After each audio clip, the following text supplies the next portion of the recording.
दोस्तों, करते हैं अपने ब्लॉग की शुरुआत कि मैंने ये आखिर बुलेट क्यों ली।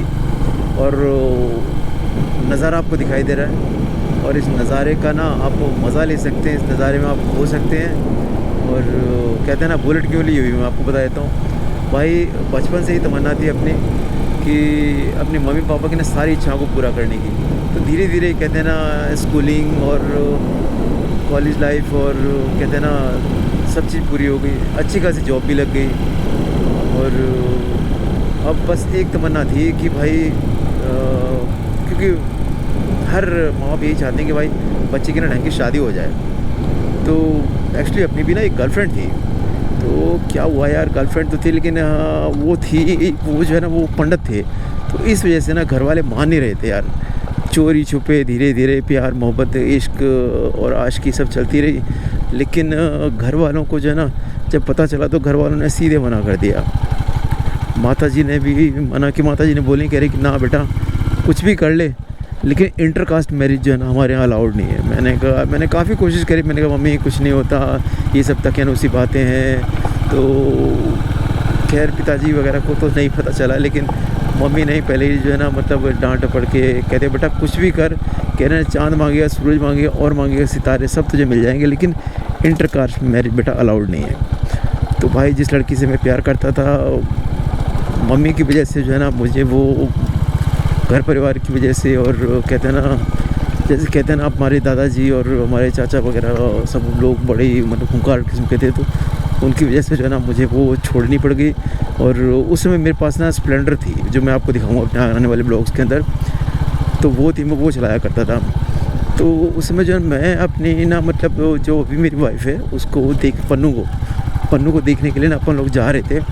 तो उस समय क्या हुआ, मैंने ना मतलब अब जॉब लगने के बाद 3-4 बार मैंने मना किया। मैंने कहा मैं नहीं करूँगा। लेकिन वो भी इतनी ज़िद्दी थी कि उसने कहा नहीं शादी करूँगी, इसी से करूँगी, इसी से करूँगी, नहीं तो नहीं करूँगी। तो मैंने कहा मत कर भाई। फिर आखिरी में मतलब बात ऐसी आ गई कि शादी करूँगी इसी से करूँगी, नहीं तो मैं मतलब मर जाऊँगी। मैंने कहा ले भाई अब तो फंस गए। तो कहानी ऐसे चलती रही और आया सन 2002। 1-1.5-2 साल तक ना अपन लोगों ने ऐसे ही निकाल दिया। लेकिन शादी करने का नाम नहीं ले रहे थे। अब भाई लड़की को कोई कितना रोकेगा, 4, 6, 8 महीना, 10 महीना, साल भर। फिर प्रेशर आया और मैंने ना ये प्लानिंग कर रखी थी कि भाई अब नहीं करनी।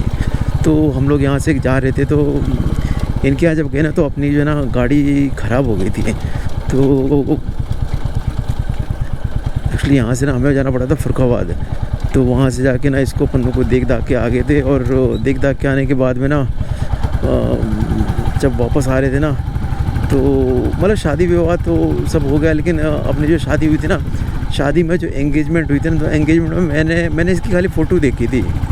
और एंगेजमेंट में भाई गया था इसको देखने के लिए पन्नू को। भाई देख दाख के पसंद करके आ गया था। और क्या बताया जाए कि भाई पसंद करके आ गया। बाद में जब मुझे देखने की बारी मिली, मतलब मेरे देखने से पहले ही भाई पसंद करके आ गया इसको। और भाई अरेंज मैरिज का ज़माना तो नहीं था, लेकिन हमारा ये था कि भाई मम्मी पापा जो है ना दुखी ना हो, खुश रहें।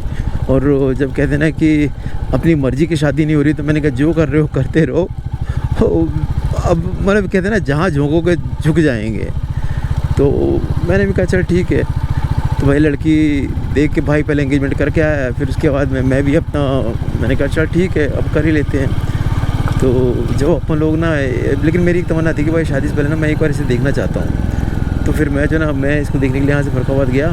तो वहाँ पहुँचे तो इसको देखने के लिए जो है ना मतलब पूरा गांव आया हुआ है, तकरीबन 40-50 लोग आए हुए, इसकी भाभियाँ चाचियाँ पता नहीं कौन कौन, पूरी भीड़ लगा रखी थी।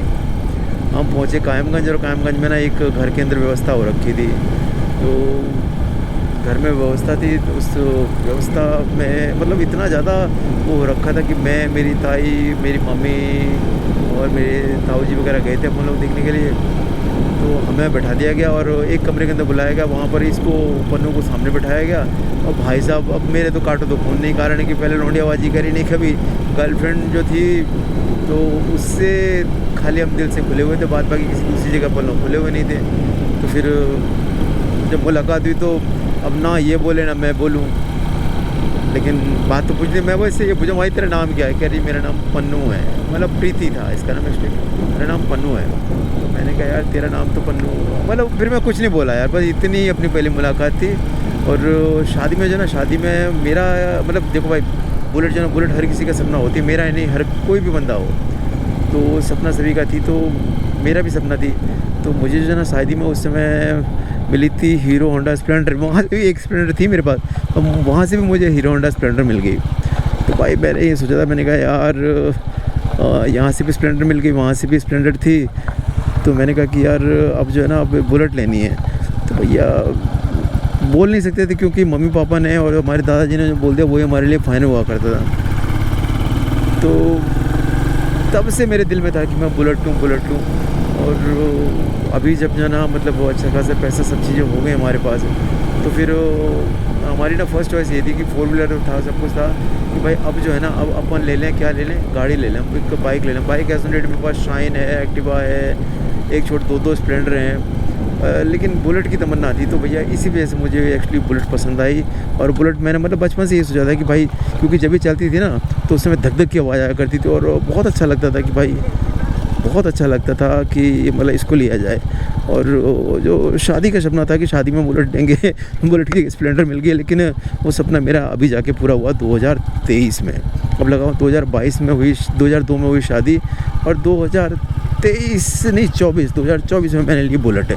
तो भाई इसी वजह से मैं इसको, अपनी इस बुलेट को बहुत प्यार करता हूँ, क्योंकि कहते हैं ना जब इंसान के सपने पूरे होते हैं ना तब अच्छा भी लगता है, बढ़िया भी लगता है, और कहते हैं उन चीज़ों को मोहब्बत भी करता। तो दोस्तों ये थी अपनी एक प्रेम कहानी जिस वजह से मैंने बुलेट ली। आप बताइएगा कि भैया हमारी जर्नी और हमारे ब्लॉग कैसा लगा। और कहते हैं ना कोई भी चीज़ इंसान लेता है ना तो उसके पीछे उसका कोई ना कोई एक हिडन कहानी छुपी होती है। तो मैं बुलेट के पीछे ये हिडन कहानी थी कि मैं बुलेट को क्यों चाहता था। पहली चीज़ तो ये मेरी ड्रीम बाइक थी, दूसरी चीज़ बचपन से लेकर सोचता है नहीं मिली, तीसरी चीज़ कि शादी के टाइम पे मैंने सोचा था मिलेगी लेकिन नहीं मिली, उससे मैं स्प्लेंडर मिल गई। तो इसी वजह से भाई मैंने ली थी बुलेट। चलो दोस्तों, अब आप बताइएगा कि हमारा ब्लॉग कैसा लगा, हमारी स्पीच कैसी लगी और हमारी राइड कैसी लगी। फ़िलहाल तो जो है ना आप लोगों से लेते हैं विदा। बस रिक्वेस्ट एक यही है कि भैया हमारे ब्लॉग को ज़्यादा से ज़्यादा लाइक करना, चैनल को सब्सक्राइब करना, क्योंकि ऐसे इंटरेस्टिंग वीडियो ना भैया हम अक्सर देते रहते हैं। खैर ध्यान रखिए। जय हिंद।